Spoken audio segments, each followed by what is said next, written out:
नमस्कार। आप सभी का हिंदी पीडिया चैनल में स्वागत है। आज परीक्षा की तैयारी कर लो के इस भाग में हम सभी पर्यायवाची पढ़ेंगे जो अति महत्वपूर्ण है। 10 नंबर का आना है और 10 नंबर में आशा है कि आप 10 में 10 पाएंगे, क्योंकि इसी विश्वास के साथ मैंने बहुत सजो कर, बहुत ढूंढ कर इन पर्यायवाची को दिया है। जो एक एक शब्द अपने आप में महत्वपूर्ण है, इनको आप छोड़ना नहीं, इनको आप एक बार जरूर पढ़ना, परीक्षा में जरूर आने की संभावना है। तो आइए पढ़ते हैं, देर करना उचित नहीं है, परीक्षा पास में है इसलिए पढ़ना बहुत कुछ है, तो हमें जल्दी जल्दी सब कुछ पढ़ लेना है ताकि इस बार 60 में 60 आना तय हो जाए। 55 प्लस आपके रहे ही, कहीं से कोई दिक्कत आपको न आए। इस उद्देश्य से मैंने यह वीडियो बनाया है कि आप इसको पढ़ने के बाद कभी असंतुष्ट नहीं होंगे। आपकी संतुष्टि ही हमारा ध्येय है। आइए पढ़ते हैं पर्यायवाची। तो पर्यायवाची जो एक जैसे समान अर्थ देने वाले शब्दों को कहते हैं। आपने इसके पहले हमारा एक वीडियो देख लिया होगा, फिर भी अगर उसे देखना चाहते हैं इसके डिस्क्रिप्शन बॉक्स में वह लिंक मिल जाएगा, आप पुनः देख सकते हैं। लेकिन आज हम परीक्षा की दृष्टि से कुछ महत्वपूर्ण पर्यायवाची शब्द लेकर उपस्थित हुए हैं।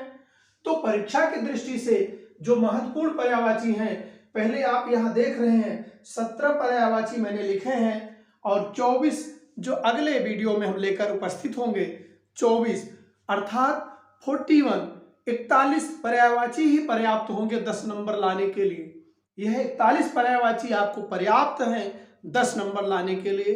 ये वही पर्यायवाची हैं जो प्रायः परीक्षा में पूछे गए हैं, जो पूछे जाते हैं और जो पूछे जाएंगे। इस तरह से आइए देखते हैं। पहला पर्यायवाची मैंने लिया है जंगल, बिटप। जंगल कहते हैं या बिटप कहते हैं, तो जो भी है आप घबराने की बात नहीं है। अब पर्यायवाची देखते हैं। अटवी, पहला शब्द है अटवी, दूसरा है कांतार, तीसरा है दावा, चौथा है विहड़, पांचवा है गहन। शायद आपने इन्हें सुना नहीं होगा, क्योंकि वही पर्यायवाची हैं जो परीक्षा में लगातार पूछे जा रहे हैं। आप जंगल, बिटप आदि ढूंढते हैं, मिल जाता है, लेकिन ये वो पर्यायवाची हैं जो आपको मुश्किल से मिलता है और जो परीक्षा की दृष्टि से बहुत महत्वपूर्ण है। तो देखिए, अटवी जो है जंगल को कहते हैं। कांतार जो लगातार परीक्षा में पूछा गया है, जिसको हम सर्कल कर दे रहे हैं, जिसको हम ऐसे कर दे रहे हैं, उसको आप जरूर पढ़ लीजिएगा, वो परीक्षा में पूछे गए हैं। तो यहाँ कांतार शब्द परीक्षा में पूछा गया है, इसको बड़े ध्यान से देखेंगे। इसी तरह दूसरा आता है कपोत या कबूतर। कपोत कहते हैं या कबूतर कहते हैं। तो इसका भी रक्तलोचन, रक्तलोचन इसका नाम क्यों पड़ा है? क्योंकि कबूतर की आंखें रक्त की तरह लाल लाल दिखाई देती हैं, इसी लोचन आंख, तो रक्तलोचन नाम पड़ा है। पारावत पड़ा है, परेवा पड़ा है, हारीत पड़ा है, कपोत पड़ा है। इतने नाम से बुलाया जाता है कबूतर। यह बहुत ही महत्वपूर्ण है। इसमें रक्तलोचन परीक्षा में पूछा गया शब्द है। रक्तलोचन भी परीक्षा में पूछा गया शब्द है। इसी तरह इस बार अगर देखा जाए तो परेवा या हारीत महत्वपूर्ण बन रहे हैं, जो पूछे जा सकते हैं, क्योंकि रक्तलोचन कम आ सकता है लेकिन परेवा और हारीत आ सकता है, इसलिए इसको भी ध्यान से पढ़ लेंगे। इसी तरह यमुना, यमुना जो पर्यायवाची है, यमुना, तो यमुना का जो होगा क्या पूछा जाना है? इसका अभी तक जो परीक्षा में पूछा गया कालिंदी पूछा गया है, लेकिन अर्कजा जो पूछा जा सकता है। तरण तनुजा, तरण तनुजा तट तमाल तरुअर बौछाए, यह जो उक्ति जो पूछी जाती है वहां से तरण तनुजा यमुना का पर्यायवाची है। रवि नंदनी, रवि तनया, रवि सुता, बहुत सारे पर्यायवाची हैं, लेकिन जो परीक्षा में पूछे जाने वाले हैं उन्हें आप यहां से देख सकते हैं।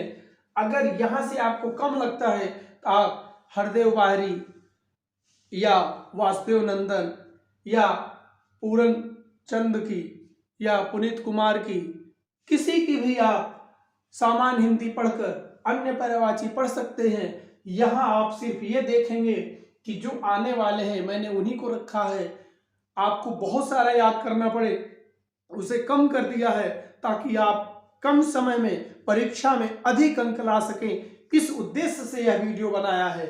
इसी तरह से देखिए इंद्र, इंद्र का अगर हम देखें, इंद्र का भी पर्यायवाची लगातार परीक्षा में पूछा जा रहा है। कालिंदी पूछा गया है। इंद्र का पर्यायवाची पुरंदर लगातार परीक्षा में पूछा गया है, तो पुरंदर याद रखेंगे। इसी तरह मधुआ होता है, मधवा, मघुआ नहीं मधवा। इसी तरह पुरहूत होता है, पुरहूत। इसी तरह वासव होता है। और जिष्णु बहुत इंपॉर्टेंट है। जिष्णु क्योंकि अक्सर हम विष्णु की नाम लेते हैं, विष्णु का जानते हैं, लेकिन जिष्णु शब्द हम नहीं जानते। तो ज है जिष्णु, जिष्णु पूछा जाने की संभावना है, पूछे जाने की संभावना है जिष्णु। तो जिष्णु को बड़े ध्यान से पढ़ेंगे। इसी तरह अगला पर्यायवाची है तोता। तोता जो होता है सुक, तोता, दो प्रसिद्ध नाम हैं। इन दो प्रसिद्ध नामों में देखा जाए तो कीर बहुत ही इंपॉर्टेंट है। वक्रतुंड पूछा गया है, वक्रतुंड परीक्षा में अभी तक पूछा गया है। दाड़िम प्रिय, दाड़िम अनार को कहते हैं, दाड़िम प्रिय अनार को बहुत पसंद करता है खाना। सुआ और सुख, इतने पर्यायवाची महत्वपूर्ण है। आप देखिए कोयल, बसंत ऋतु आने वाली है, शरद ऋतु के बाद बसंत ऋतु आती है, तो बसंत ऋतु में कोयल का महत्व है। तो अभी जो परीक्षा के दृष्टि से बहुत महत्वपूर्ण बन रहा है यह सारंग, इसका एक पर्यायवाची है सारंग। सारिका, कलापी, परभृत, पिक, कलकंठ। इसमें जो महत्वपूर्ण है परभृत और कलापी बहुत ही महत्वपूर्ण बन रहे हैं, लेकिन सारंग परीक्षा में पूछा गया शब्द है। अभी तक की परीक्षाओं में पूछा गया शब्द है सारंग। सारंग भी आ सकता है, लेकिन कलापी और परभृत बहुत ही महत्वपूर्ण है, इसको ध्यान से पढ़ेंगे। इसी तरह कृष्ण की बात करें, कृष्ण, माधव, गोपाल, घनश्याम, हम इनको जानते हैं। तो इनको जानते हैं, लेकिन इनके कौन कौन से पर्यायवाची पूछे की संभावना है, पूछे जाने की संभावना है। कंसारी, कंसारी, मुकुंद, योगींद्र, नागर, लकुटिधर, लकुटिधर, नागर, योगींद्र, कंसारी, कंसारी, कंस के अरि, अरि दुश्मन, कंसारी, कंस के अरि दुश्मन, कंसारी, मुकुंद, योगींद्र, योगियों में श्रेष्ठ, इंद्र, योगींद्र, नागर, लकुटिधर। इस तरह से इनके पर्यायवाची हैं। तो मुकुंद और कंसार बहुत ही महत्वपूर्ण है। योगेंद्र भी आप बड़े ध्यान से पढ़ेंगे, योगेंद्र पूछा जा सकता है। इसी तरह से तालाब, जो गांव के किनारे आपने देखा भी होगा तालाब, तो तालाब से संबंधित जो पूछा जाने वाला शब्द है पुष्कर, पल्लव, सारंग, पद्माकर। अब सारंग यहां भी है और सारंग कोयल में भी है, तो सारंग बहुत महत्वपूर्ण है। सारंग ये दोनों जगह है, कोयल का भी पर्यायवाची सारंग होता है और यहाँ तालाब का पर्यायवाची भी सारंग होता है। तो सारंग बहुत महत्वपूर्ण है। सत्र भी इसका एक पर्यायवाची है तालाब का। पल्लव है, पुष्कर है। पल्लव का नाम लिया जाएगा तो आप अक्सर पेड़ पौधों की ओर सोचेंगे, जंगल की ओर सोचेंगे, पल्लव, पुष्पन, लेकिन यहाँ पल्लव ध्यान देना है, तालाब का नाम है पल्लव। इस तरह से यह पर्यायवाची बहुत महत्वपूर्ण है, इसको बड़े ध्यान से आप पढ़ेंगे क्योंकि पल्लव पूछा जाने की संभावना है। नाव, अगर नाव की देखें तो नाव कैसे पूछा जा सकता है। नाव का पहला है पतंग। पतंग क्यों पूछा जा सकता है, क्योंकि पतंग, जो पतंग आप जानते हो दूसरा शब्द है, तो पतंग इसका एक पर्यायवाची है। तरणी है, वहां तरण तनुजा था, यमुना का तरण तनुजा था, लेकिन तरण तनुजा, यहाँ तरणी, तरणी, तो तरणी भी पूछा जा सकता है। पोत, तरी, डांगी, जलयान, तो ये पर्यायवाची महत्वपूर्ण है जिन्हें आप बड़े ध्यान से पढ़ेंगे और बड़े ध्यान से इसे याद रखेंगे। अगला महत्वपूर्ण आता है भ्रमर, भौरा। भौरा का जो अभी तक पूछा गया है, शिलीमुख और दिरेफ पूछे गए हैं। ये दो पर्यायवाची पूछे गए हैं, शिली और दुरेफ। शिली, मुख और दुरेफ पूछे गए पर्यायवाची हैं। लेकिन इस बार जो महत्वपूर्ण बन रहा है, चंचरीक बन रहा है। चंचरीक, खडपद, भौरा का खडपद भी होता है, 6 पैरों वाला जीव। खडपद 6 पैरों वाला, जिसको षडपद कहते हैं। तो षडपद या चंचरीक भी बहुत महत्वपूर्ण है, इसे आप ध्यान से पढ़ेंगे, इनको पढ़ना ही है। मधुसिंह, मधुसिंह, मधुसिंह भी इसका नाम है। अली और भृंग भी इसका नाम है। इस तरह से यह पर्यायवाची पूछे जाने हैं, इनको बड़े ध्यान से पढ़ना है। पंछी, अगला पर्यायवाची है पंछी। पंछी का द्विज एक पर्यायवाची है। द्विज किसे कहते हैं? द्विज जिसका जन्म 2 बार हो, जिसका जन्म 2 बार हो उसे द्विज कहते हैं। 2 बार किसका जन्म होता है? ब्राह्मण का जन्म होता है, दांत का जन्म होता है, पंछी का जन्म होता है। इस तरह से तीनों के पर्यायवाची हैं द्विज, तो द्विज याद रखेंगे। फिर पंछी का क्या है? खेचर, खेचर, ख, ख का मतलब होता है आकाश, आकाश में चलने वाला खेचर, आकाश में रहने वाला खेचर। विहंगम, शकुंत, शकुनी और अंडज। शकुंत और शकुनी बहुत ही महत्वपूर्ण बनते हैं, क्योंकि शकुनी जैसे बोला जाता है, शकुनी से आप परिचित होंगे। शकुनी महाभारत का वह पात्र है जिसके कारण महाभारत युद्ध हुआ, दुर्योधन का मामा शकुनी। तो शकुनी किसका पर्यायवाची है? पंछी का। शकुन किसका पर्यायवाची है? पंछी का।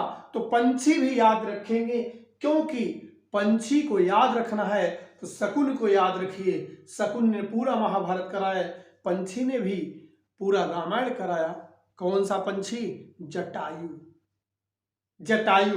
तो याद रखना है, किसी तरीके से याद रखना है, क्योंकि बहुत महत्वपूर्ण है। शकुनी और शकुंत, शकुनी और शकुंत।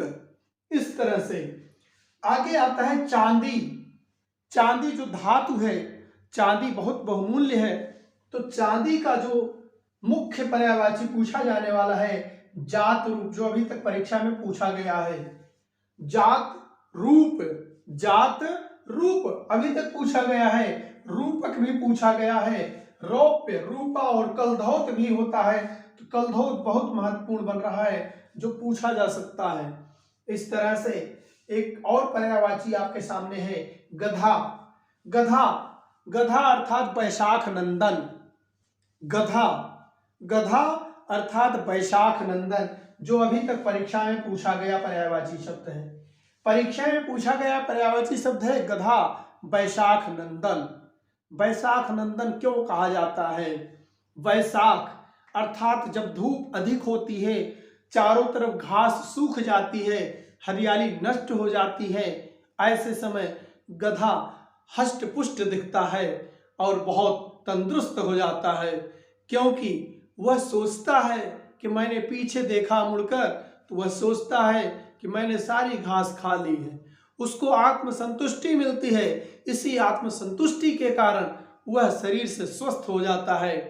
इसलिए वैशाख नंदन कहा गया है कि वैशाख में वह आनंदित रहता है, फलता फूलता है, हष्ट पुष्ट हो जाता है। तो ये याद रखना है, वैशाख नंदन अगर कोई आपको बड़े प्यार से कहे तो समझ लीजिए आपको क्या कह रहा है। आप समझ गए होंगे। समझदारों के लिए इशारा काफी है। इसी तरह परीक्षा की तैयारी करते रहिए और समझते रहिए। तो गधा जो है वैशाख नंदन को कहते हैं, वैशाख नंदन, वैशाख नंदन। तो वैशाख नंदन क्यों? क्योंकि वैशाख धूप के समय में, गर्मी के समय में, जब चारों तरफ धूप पड़ती है, घास सूख जाती है, कुछ भी खाने को नहीं रहता है, तब गधा पीछे मुड़कर देखता है, सोचता है कि यह सारी घास किसने खाई? मैंने खाई। यह सारी घास मैंने खाई, इसलिए उसका शरीर फलता फूलता है, हष्ट पुष्ट हो जाता है और उसे चिंता नहीं होती है कि मैंने तो कुछ खाया नहीं। वह सोचता है मैंने सब कुछ खाया है, इसीलिए वह शरीर से हष्ट पुष्ट हो जाता है। तो क्या नाम पड़ा? वैशाख नंदन। खर, खर भी गधे का एक नाम है। बेसर भी नाम है, चक्रीवान नाम है और गर्दभ नाम है। अक्सर आपने सुना होगा कोई गाना गाता है और वह गाने में अच्छा नहीं होता तो सामने वाला कहता है गर्दभ स्वर, कितना गर्दभ स्वर है, कितना अच्छा स्वर है। गर्दभ मीन्स गधा, गर्दभ का मतलब है गधा। इसी तरह से रात्रि, रात्रि अर्थात जो रात्र होती है, जब हम सोते हैं रात होती है, सूर्य का अस्त हो जाना रात्रि होती है। ऐसे में रात्रि के समय इसका पर्यायवाची क्या हो सकता है? पहले तो निशा, निशा, निशा रात। अब आगे आता है यामा, यामा जैसे नाम आता है वैसे आप यमुना समझेंगे तो मत समझिएगा। यामा मीन्स रात्रि। छपा, छपा। इसी तरह सारंग, सारंग यहां भी नाम आता है सारंग। रात्रि का पर्यायवाची भी सारंग है। और किसका पर्यायवाची? तालाब का सारंग है। और किसका पर्यायवाची? कोयल का सारंग है, कोयल का, रात्रि का। और किसका पर्यायवाची? तालाब का। कोयल, रात्रि और तालाब तीनों का पर्यायवाची सारंग मिल गए तो सारंग भी है। इसी तरह राका, वामा और निशा, राका, वामा और निशा ये रात्रि के पर्यायवाची हैं। इसी तरह आप देखेंगे घोड़ा, जो बहुत प्राचीन काल से चला आ रहा है, घोड़ा, घोड़े की सवारी। राजा महाराजा घोड़े से युद्ध किया करते थे, सेनाएं घोड़े से जाया करती थी। पूरा महाभारत युद्ध घोड़े के साथ हुआ, घोड़े से हुआ। तो घोड़ा जो है उसका जो मुख्य पर्यायवाची है तुरंग, तरंग, वाह, घोटक, वाज, है, बाजी। तो यहां जो अभी तक परीक्षाओं में पूछा गया है घोटक और है, लेकिन जो महत्वपूर्ण बन रहे हैं वाजी और बाजी बन रहे हैं, वाज और बाजी। तो वाज और बाजी। इसी तरह किनारा, किनारा जो पर्यायवाची शब्द है किनारा, तट, किनारा या तट। तो किनारा का लिखेंगे तट। और क्या लिखेंगे? पुलिन। और क्या लिखेंगे? पर्यत, जीवन पर्यंत कहते हैं ना, जीवन पर्यंत, जीवन के अंत तक। तो जीवन पर्यंत नहीं, पर्यत अर्थात किनारा, पर्यत अर्थात किनारा। कूल, कहते हैं हम बहुत कूल हैं, कूल अर्थात किनारा। तीर, धनुष तीर नहीं, तीर, किनारा, जमुना के तीर, जमुना के किनारे। तो तीर, तट, तट, किनारा। इसी तरह बेला तट अर्थात किनारा। तो किनारा जो है इतने पर्यायवाची हैं जिसमें पर्यत परीक्षा में अभी तक पूछा गया है और तीर पूछा गया है। इस तरह से आप इनको बड़े ध्यान से पढ़ेंगे। इसी तरह से लहर, लहर भी एक पर्यायवाची है। लहर, अक्सर समुद्र में लहर आती है, ज्वार और भाटा आता है, जो भी आप जानते हैं। तो लहर का उर्मी अभी तक परीक्षा में पूछा गया शब्द है, उर्मी। वीची, तरंग, सारंग, सारंग चौथी जगह आ गया, सारंग चौथी जगह आ गया। तालाब का सारंग था। और किसका सारंग था? सारंग किसका किसका पर्यायवाची था? कोयल का सारंग था, तालाब का सारंग था। और किसका सारंग था? चक्रीवान। सारंग किसका था? रात्रि का सारंग था। और किसका है? लहर का सारंग है। 4 जगह पर्यायवाची सारंग आ गया। इसी तरह हंस भी बहुत पूछा जाता है, सिंह का हंस, सूर्य का हंस, पंछी हंस। ये सब पर्यायवाची जो लगातार पूछे जा रहे हैं, इन्हीं को मैंने यहाँ लिया है। ये 17 पर्यायवाची हैं, इनको आप बड़े ध्यान से पढ़ेंगे।